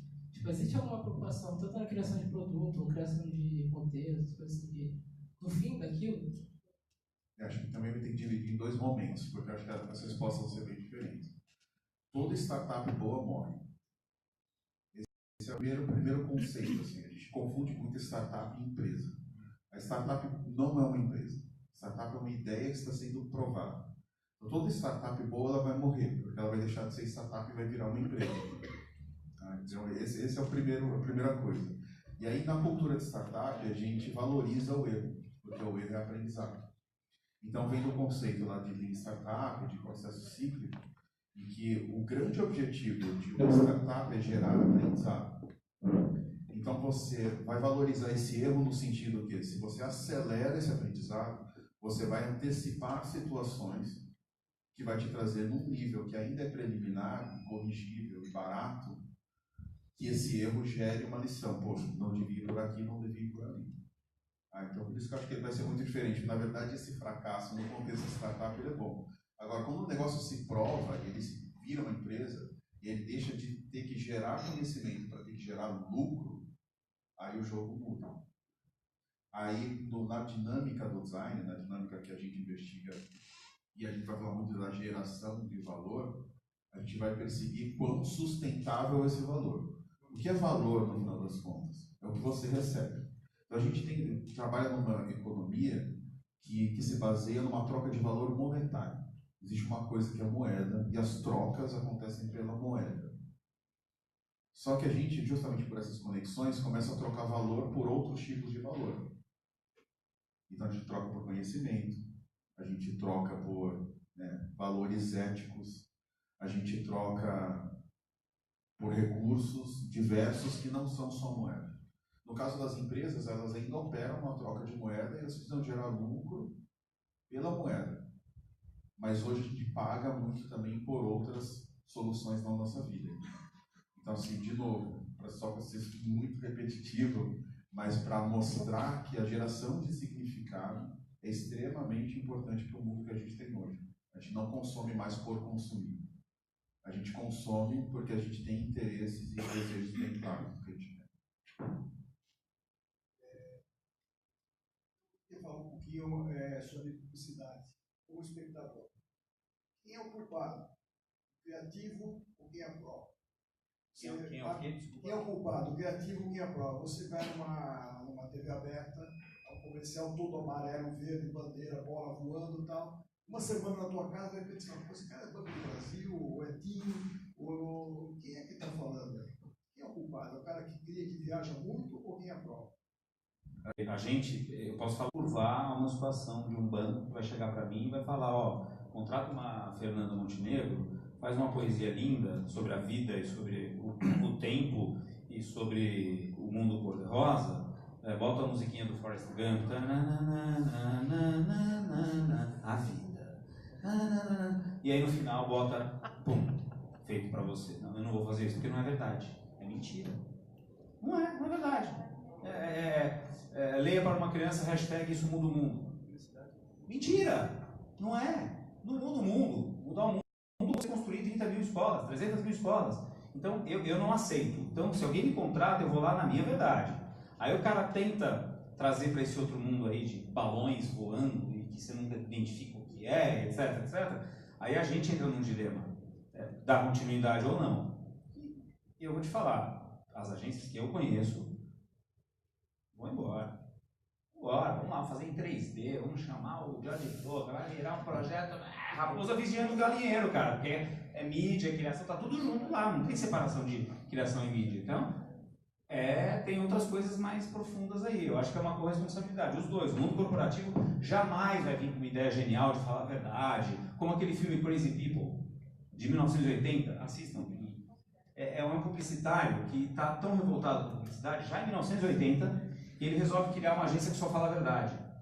Aí ele vai para o manicômio, e lá ele descobre que tem...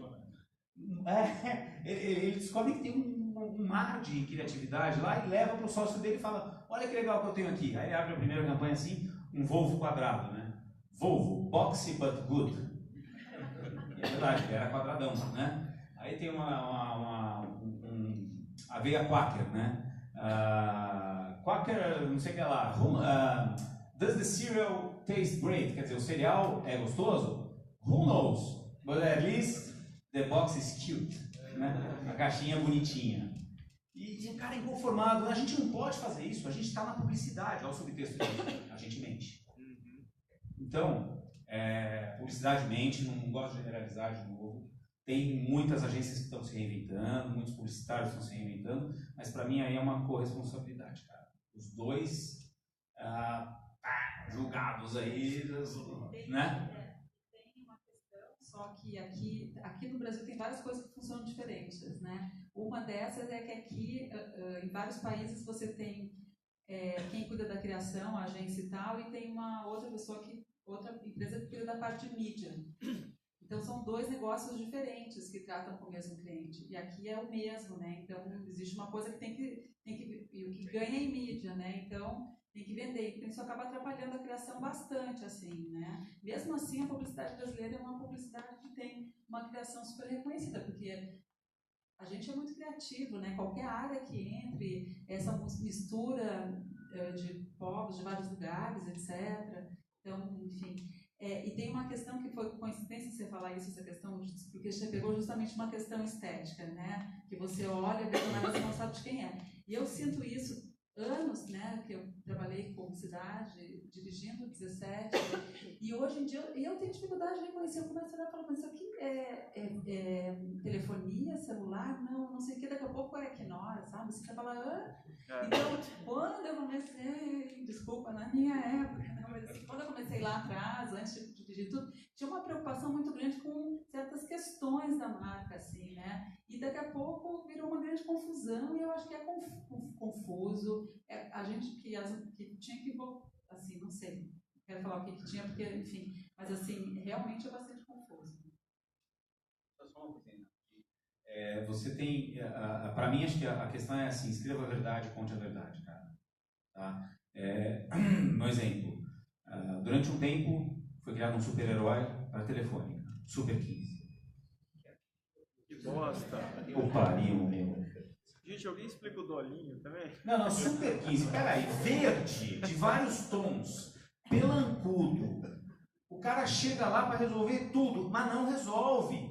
É mentira. Então, quando o banco chega e fala, feche os olhos e faça um download de coisas positivas na sua vida. Peraí, ele ajuda a fazer um download de coisas positivas na nossa vida? Ou quando a gente está endividado, ele te fode mais ainda? Porra, a telefônica ajuda? Seja um net. O mundo é dos nets. O mundo é dos nets, cara. O mundo é dos nets. Não, peraí, se meu paizinho tivesse vivo, ele era muito religioso, sabe? Ele ia ficar tão... Como o mundo é dos nets, cara. Não ninguém, porra. Primeiro eu vou falar do Dolinho. Acho que na hora que você vê o Dolinho, você ia gostar do Transformer lá no... Você ia gostar dos caras do Transformer trabalhando no Dolinho, né, cara? Porque ninguém merece. Dolinho é um mundo, cara. Dolinho é Deus personificado. Dolinho é o personagem da Dolly, refrigerante. Da Dolly. Sei, da Rafinha. Não, mas vocês trouxeram uma coisa que é muito importante, que é sobre a verdade. Acho que outro grande desafio da publicidade hoje é encontrar essas verdades de marca. O que de fato a marca tem para oferecer. E o desafio da gestão de marcas, para sobreviver, é encontrar verdades que sejam compatíveis com as pessoas. E as marcas, elas vêm de um modelo que é massificado. Eram poucas pessoas no jogo. Um jogo que era movido por grana, de audiências únicas, que não tinha opção. Na verdade, não é que optavam por aquilo, né? Tinha um modo de operar que é você, na sociedade, precisa ter isso. Você é isso, você consome isso, e você transforma em... Se podia transformar, sei lá. Mas eu acho que a realidade é outra, né? A produção artística, cultural, criativa, tecnológica, ela vem de todos os lados. Então, muitas marcas não têm verdades para contar. E aí a publicidade, muitas vezes, ela vai se basear nessa questão midiática, que é de resultados imediatos, né? Então, a publicidade, ela vem de tornar público. Ela deveria tornar público tudo com as verdades, né? Mas a verdade é que o jogo é muito mais financeiro, o jogo é muito mais numérico, né? Ele é menos sobre pessoas e mais sobre números, nesse caso. Mas eu acho que a publicidade, ela ela tem apanhado muito, assim, de pessoas tipo eu, assim, que também estou sempre xingando, assim. E estou xingando, mas xingando com um carinho de que eu passei muitos anos nessa indústria, né? Então, acho que é um xingamento de autocrítica. A gente precisa trazer mais relevância para o trabalho da publicidade. Tem muita gente se esforçando para isso, mas a gente ainda tem aí uma parcela, tem um layer ainda de desperdício, talvez, né? De comunicação. Oi. Recuperando, o Johnny chamou o fenômeno de digital influencers de bolha. Eu queria entender um pouquinho como que você lê esse fenômeno, né? Um fenômeno que nasce orgânico e começa a ganhar essa cara plástica e essa migração, essa espécie de obsessão das grandes corporações, do marketing das grandes corporações, para ir para o discurso do homem comum. E assim, como que vocês enxergam a evolução do storytelling nas redes sociais, né, junto com esse fenômeno? Eu gosto muito da questão de associar as novas histórias de marcas e de empresas, de pessoas, de quem quer se manifestar, a pessoas comuns. Pessoas comuns, né? Eu acho que cada vez mais, eu acho que tem que ser a realidade, menos maquiagem, menos estúdio e mais a vida como ela é. A Discovery Channel, sabe onde é o estúdio dela? Não? Não tem. Não tem um estúdio. É a vida como ela é. Então eu sou cada vez mais a favor desse tipo de produção, de história. Quando eu falei de bolha, o que eu quis dizer assim, você falou do ecofascismo, né? Foi bolha, já está caindo, né? Já está sendo desmascarado, menos de 1% consegue os resultados. Então, você está vendo que não é qualquer produto que vende se aprender a fórmula de lançamento. Vou vender terreno na Lua? Não, mas eu sei a fórmula de lançamento, então eu vou vender. Não, as pessoas não são trouxas, não vão comprar, né? Então, para mim, eu já fui procurado por tanta gente que, porque fez uma coisinha no Instagram e uma fotinho com uma pessoa famosa, a coisa bombou, chegou para mim e falou: Johnny, você quer me ajudar? O negócio é o seguinte, cara, eu virei uma digital influencer. Você virou uma digital influencer? Mas o que aconteceu? Olha quantos likes aqui. Então tem a métrica da vaidade aí, cara, sabe? Não tem que confundir com engajamento. Engajamento é o seguinte, cara, você fez um post no Facebook, o cara deu like, não significa nada. Ou no YouTube. Agora, o cara fez um comentário deste tamanho, fazendo uma análise. O cara está engajado. O cara, além disso, pegou e compartilhou na rede dele. Aí sim, ele está mais engajado ainda. Então, eu acho que é isso que a gente tem que buscar. E tem muita gente, também tem que separar o joio do trigo, não tem jeito. É achar. Assim, influência vai existir sempre no mundo digital ou no mundo offline. Quem é influenciador? Sempre existe esse termo influenciador. Pessoas que são tomadores de decisão e pessoas que influenciam os tomadores de decisão. Na internet agora tem mais ainda. Até aquele Whindersson, o cara é inteligente, ele é engraçado, né? Ele tentou vender um curso agora, parece que não foi do jeito que ele imaginava, né? Até ele, que é um dos caras mais tops nesse sentido, teve uma frustração. Então, não tem regra. Aonde vai dar isso aí? Eu não sei, é meio Black Mirror, sabe? Eu gostaria de criar uma série Black Mirror sobre mas olhando o lado positivo também, porque o Black Mirror mostra que a gente está fudido, né, cara? Esse negócio do scoring, você estava de startup, a gente presta serviço para a Serasa. A Serasa, ela tem várias startups lá dentro. Quer dizer, é uma empresa que já existe há quanto tempo, mas tem startups que começaram agora, vão desenvolver o produto e depois, como ele falou, adorei esse conceito.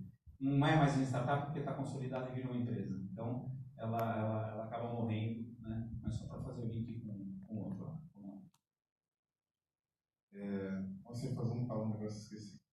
Não, mas tem outra coisa que eu lembro. Mas ainda sobre essa questão do influenciador digital. Sim. É porque tudo isso começa uma coisa que é broadcast yourself, né? Que era a tagline do YouTube. Acho que teve essa coisa, a tecnologia deu o poder das pessoas comuns ocuparem uma coisa que era restrita, né, à televisão, que vem de um processo de concessão. Então, só quem podia fazer era a Rede Globo. Assim. Então, assim, eram pouquíssimas pessoas que podiam, né, gerar, difundir o conteúdo. Eu acho que a tecnologia ela deu essa capacidade para as pessoas. Mas eu acho também que essa onda do digital influencer falavam, né? Antigamente todo mundo tinha uma banda, isso é legal. Aí falaram que agora é culinária, se legal você cozinha. Tô meio achando que eu vou virar digital influencer, porque eu acho que a linha é essa, né? Você tinha uma banda, você tem isso, todo mundo que cozinha tá virando digital influencer também. Então o cara faz Masterchef, é desclassificado lá, ninguém ia lembrar dele, ele vira digital influencer. Então eu acho que tem essa coisa da moda também, assim, tipo, é uma coisa que todo mundo está praticando hoje, porque tem esse recurso. E algumas pessoas se saltam. Mas eu acho que o modelo, ele é pouco sustentável, no sentido que o que as pessoas estão buscando é justamente essa verdade. Então, as marcas correm para se associar a essas verdades. Ah, tem fulano que fala sobre tal coisa, as pessoas se identificam com ele. Então, o movimento da marca é se ligar com ele e vincular esses valores, né? E aí, financeiramente, tem valido muito a pena para essas pessoas. Mas eu acho que ele é pouco sustentável por isso. Quem são essas pessoas? Que valores que elas realmente têm? Com quem que elas se conectam? E quantas marcas, né, que vão conseguir conviver com essa pessoa? Porque, na verdade, essas pessoas que têm esse potencial de mover multidões são muito poucas, né? E assim, talvez numa camada superficial, no primeiro contato, tenham né, mais números. Mas depois isso vai entrando num funil e vão sobrando poucos. Finalmente vocês me deixaram falar. Pessoal, são quase 9h30 nosso deadline para a gente agora levantar, tomar um negócio, comer, bater papo pessoalmente. Estão aqui, nós estamos aqui, todos. Então a gente veio para conversar, trocar cartão, abrir novas possibilidades. Quem sabe nasce uma startup aí. Ou morre, né? Ou morre. E obrigado pela presença de todos e uma salva de palmas aí para todo mundo.